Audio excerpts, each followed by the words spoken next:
Hi everyone! Welcome to our YouTube channel, and we are the Chizas. Yes. My name is Tatiana. And my name is Marcelo. Yeah. For today, we're going to share the story of how we met.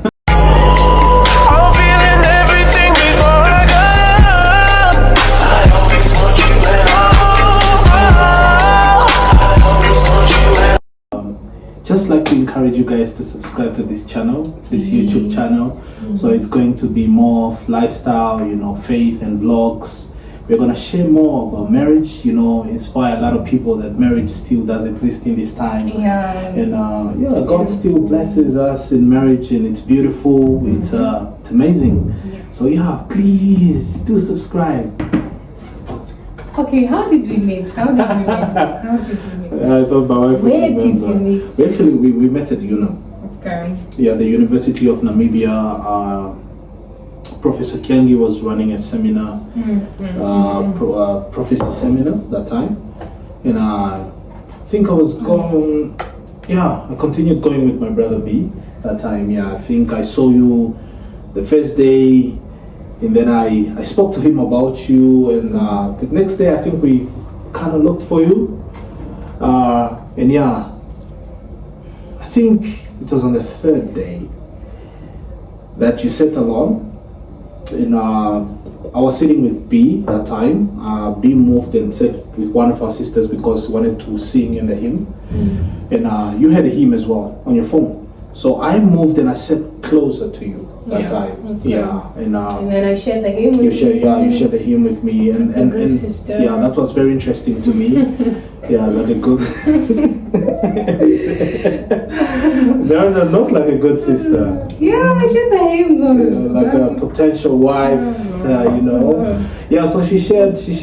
That was very interesting to me. She was free. I saw in her a very humble person. That time, you were taking down notes, and that stood out for me because not everyone goes out of church and they have a notebook, they're taking down notes. And, truly. Okay. It's serious. Fast forward from UNAM, which was in I think February 2023, somewhere. I think 2023. Fast forward, the next time we met was I think Triumphant College. Or maybe sometime in church, or maybe once or twice. But the next time we officially met was then at Triumphant. I think I tried looking for you after the UNAM thing. I tried looking for you a couple of times. I looked for her. I visited churches on Saturday. I drove with my brother Arthur. We looked for her, and So I heard they were having something a traffic college, so music something with El Shaddai music ministry. So because there were a lot of people, I'm very shy to go out where there are a lot of people and all that, so I decided, okay, cool, I'm not gonna go now, but towards the end I'm gonna go, because I just wanted to go for her, specifically for her. And towards the end I remember I was sitting down working on an assignment. Brother comes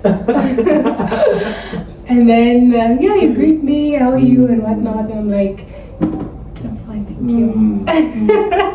So you guys, and my wife, just beautiful. Look at her. Look at how beautiful she is. And then I think you asked for my number, and I bluntly refused.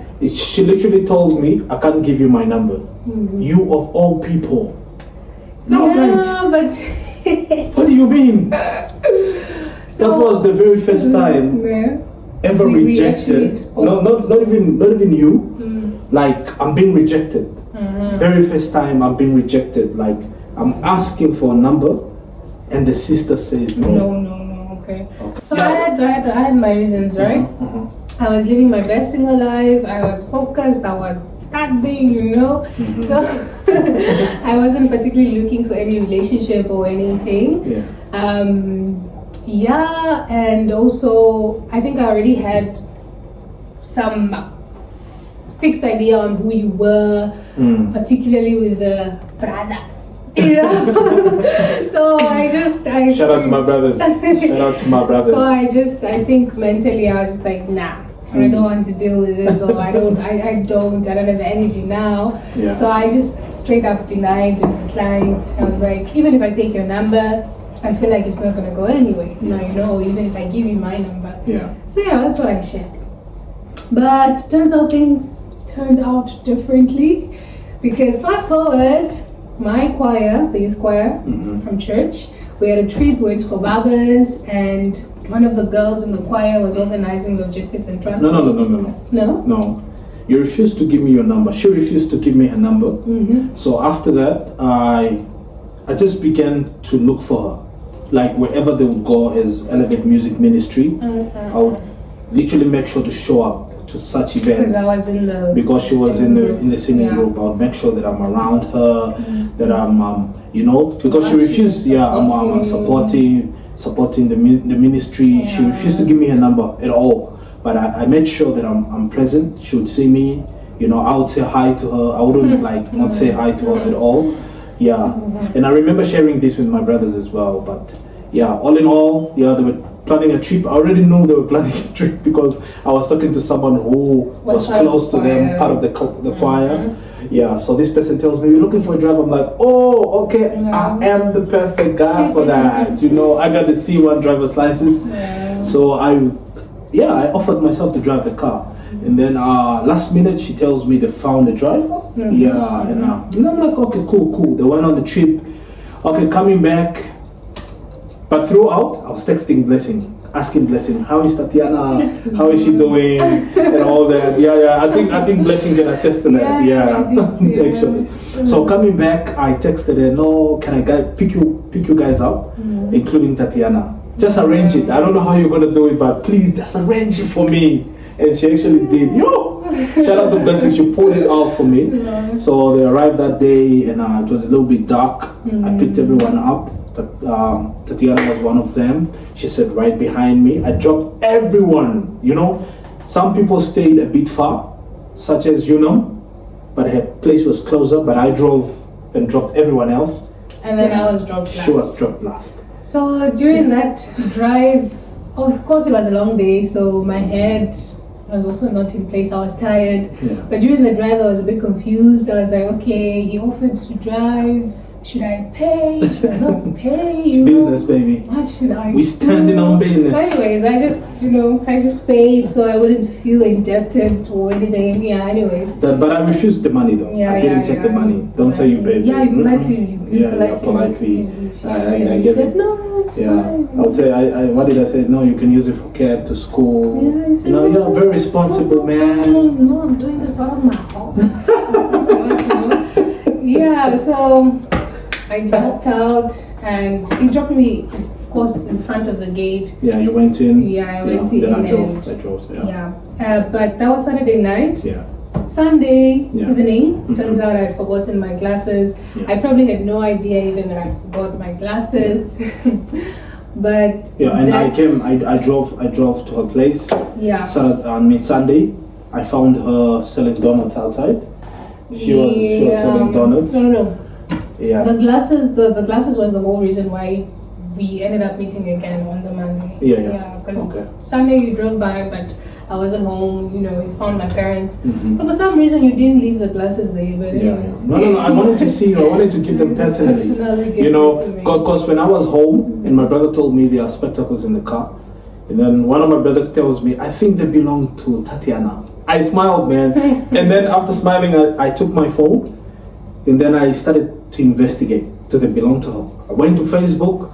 I searched for her pictures. I had to zoom to look at those spectacles, and then I was like, oh, truly they belong to her. Oh, wow. Yep. Interesting. And so that's the reason why on the Monday you came by again to the place and found me selling donuts outside. Very interesting. That stood out for me. I found her selling donuts outside. It gave me a different picture of who she is, what she really does. Very humble, and I think that really stood out for me. And also, it reminded me of my childhood experiences with my mother, because my mother was into the same business as well, and we would go around selling. So kind of gave me a different picture of who she was. So I think began to like her more, even because of that experience. So we sold donuts together. I think that's the very first time we had an encounter, like sitting and having a normal whole conversation. We laughed and you stayed there. She was very happy, guys. She was happy. She was happy. But wait, that time you didn't have an interest at all. I don't think I had any romantic interest. I was just basically like, oh, okay, yeah, you're an interesting person. I think after the conversation, I'm naturally a happy person, honestly. But after the conversation, I was like, oh, this person is actually interesting, right? Yeah, but I wouldn't say romantically attracted to you back then, but I would say at least the biased or whatever, the picture I had kind of, dropped and I was like, oh, this person's actually interesting, we have some similarities and whatnot. And I look like a good guy, but I am a good guy actually. Yes, you're a good guy. I was want to marry you. Yes, but fast forward from that day. You called me, it was a Friday, you're on campus.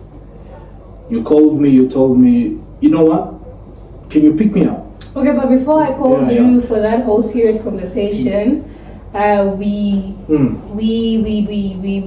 I think you tried reaching out to me, calling me, not that I already... You gave me a different number from the usual number that was your second number, my TN mobile. Guys, I tried a lot of times texting her, calling her, she literally wouldn't pick up, she wouldn't...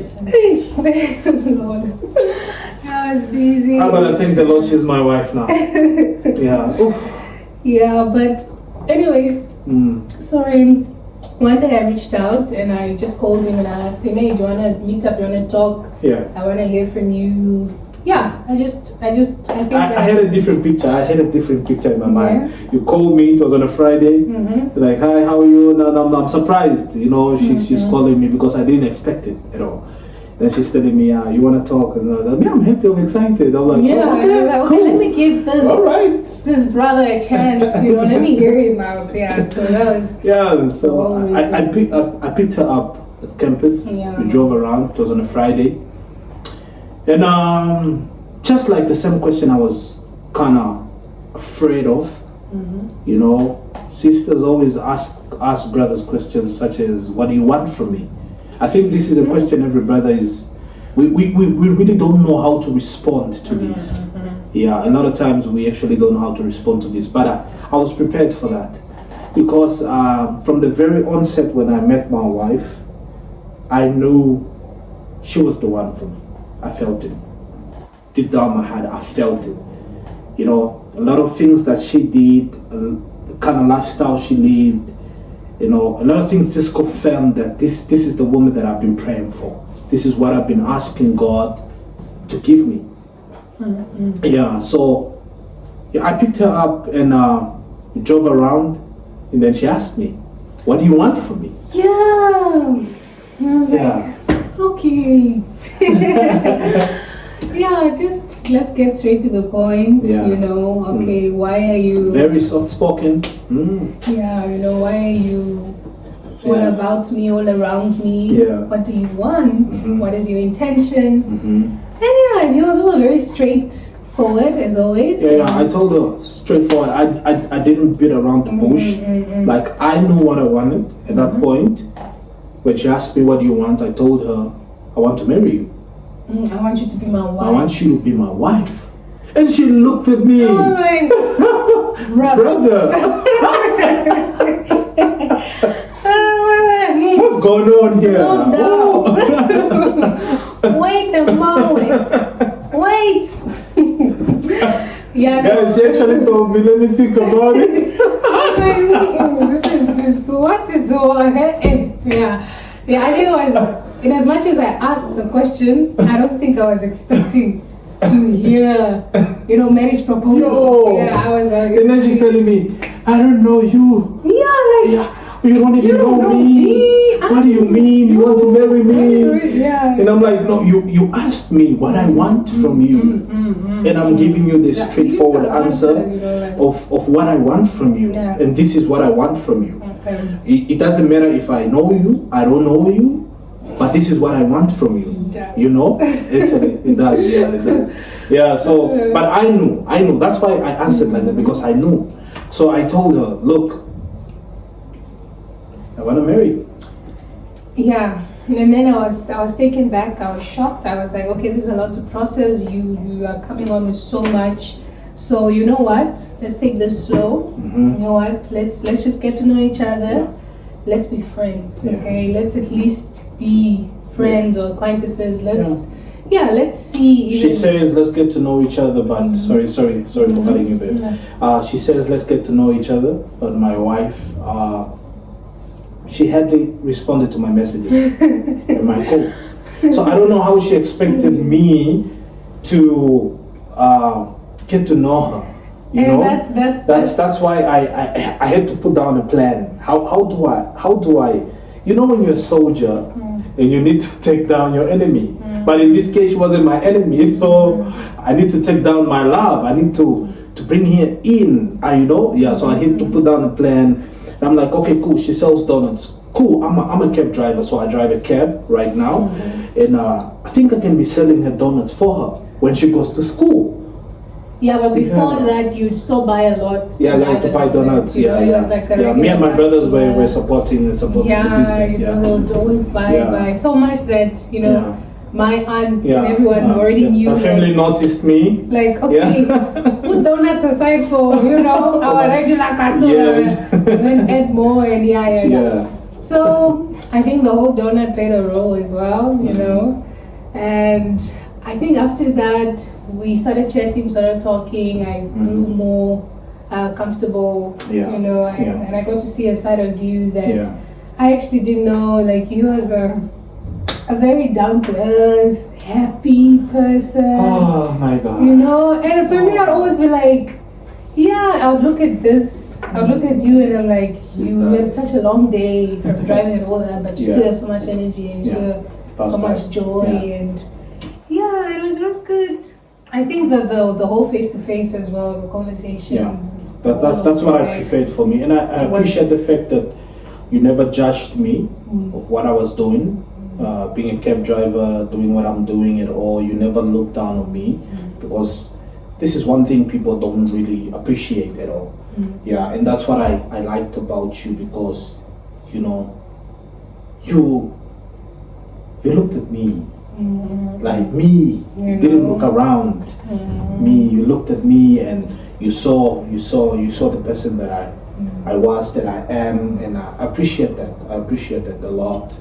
And I think from there I came close to her, to her family, to her father, her mom, and eventually her father fell in love with me, her mom as well, the auntie, and everyone just liked me. I mean, you're also a very likable person. It's hard not to eventually like you. But I think during that time, I remember asking my friends about just particular people that I knew, like, what is your experience with this person? I wouldn't say I got a negative response per se, like someone said, no, this person helped me out, or no, this person is chill, no, this person is cool, or maybe someone just said, this person was also after me, but there wasn't actually nothing negative. So I was like, okay, maybe let me get to know this person. So we continued chatting, talking. I remember I'd gone for a trip and I came back, we continued chatting, talking, and I think it was a time where we began to be very close, and I told you my intentions. I told her my intentions, and after telling her my intentions, we began to do more studies together, like Bible studies together. Would pray together. Would go to the mountains together, like on Sabbath. That was we were already in a relationship back then. Oh, okay. So no. We were still praying about it. We were praying about us, about marriage, about courtship. Courtship. Should we really advance in should we really go into it? We're praying about it. And I think throughout all of that, there was always a sense of peace. From what I would remember, there was always a sense of peace that came with the whole process. Like, I would talk to you and I'd pray about it, and I wouldn't feel like oh, you know, Yeah. do I really want to do this? Or am I sure about this? Or, Yeah. you know, I was always a sense of peace. Like, oh, it's okay. This is a good person. And yeah, this is the person I've been praying for. Or in as much as I wasn't planning on getting a relationship, 2023 goals was not particularly getting into a relationship, you know, like already so soon. Yeah. And I think I was just enjoying my best single life, like I said. But yeah, it happened and I embraced it. Then I was fine with it. I was at peace with it. Yeah. So we began to spend more time together. A lot of time together. But it got to me because sometimes I would drop her a little bit late home, and then I told her, look, I don't want to continue doing this. I want us to have a direction. What is this? What are we doing? Where are we going? And all that. So I told her, look, I don't want to be in courtship with you before meeting your parents.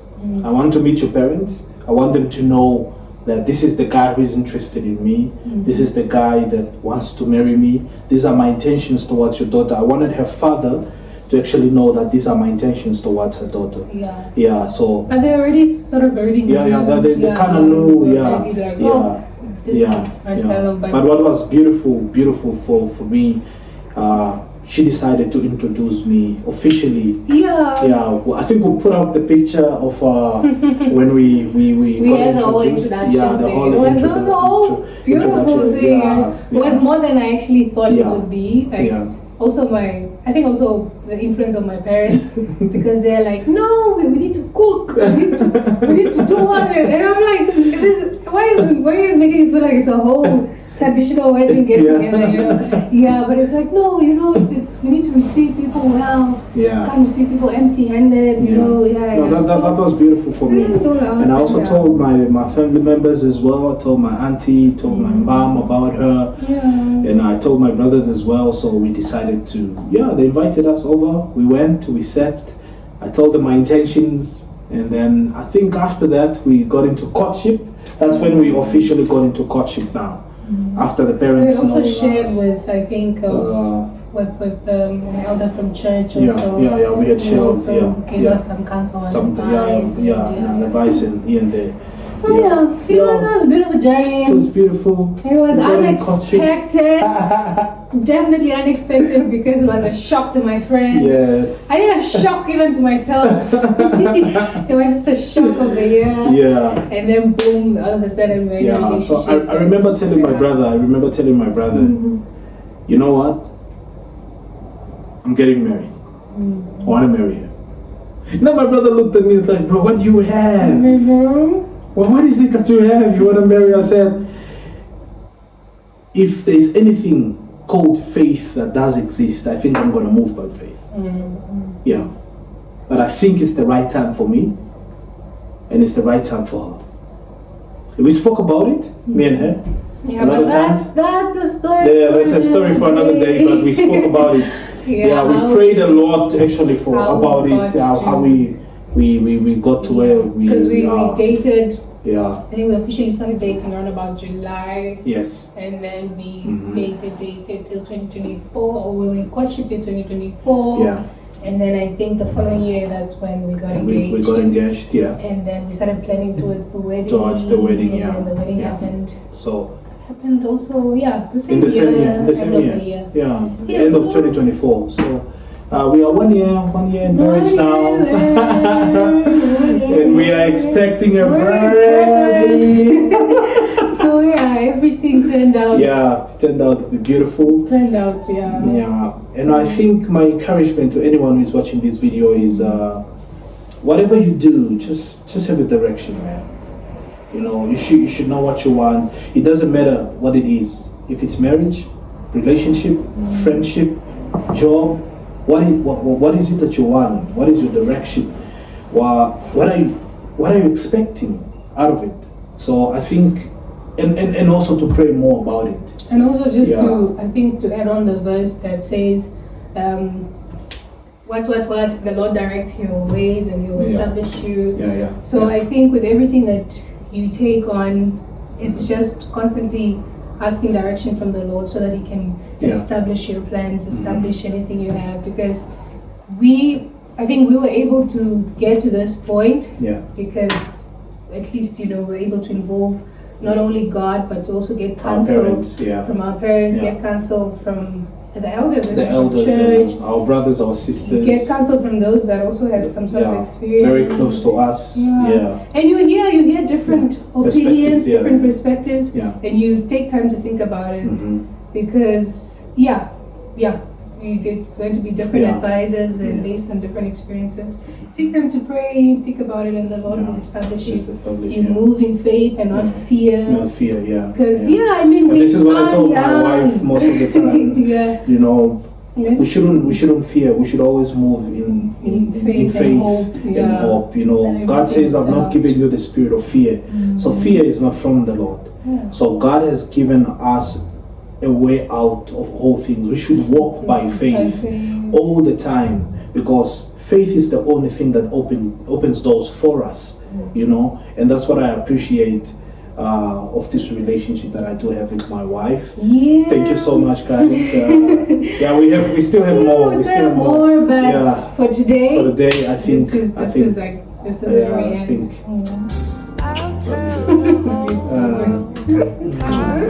Alright, guys, go subscribe to this channel, please. Share it with your friends, family, and walk with us through this journey as we share our life experiences with you. And I hope that we become an encouragement to you and your families as well. May God bless you. We love you. We'll see you again.